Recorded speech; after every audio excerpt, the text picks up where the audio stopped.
Yan po mga idol, yung entrance po nung Lingayen Beach mga idol. Diyan po yung tuwing umaga mga idol, ang daming nagja-jogging po dyan. Ang dami yung mga foreigner na nagja-jogging, tsaka po yung mga nagta-tricycle.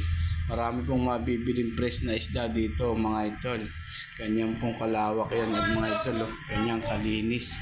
Meron po diyang nagbabantay mga idol pero hindi ho sila mahigpit. Bawal lang pong kumain doon sa may dagat mga idol. Kaya po malinis po yung kapaligiran dito mga idol kasi may nagbabantay po. Yan po yung sasakyan namin mga idol. Diyan po namin i-park. Ganyan pong kalawak yung parking area dito mga idol. Kita naman nyo, wala kayong makakitang basura.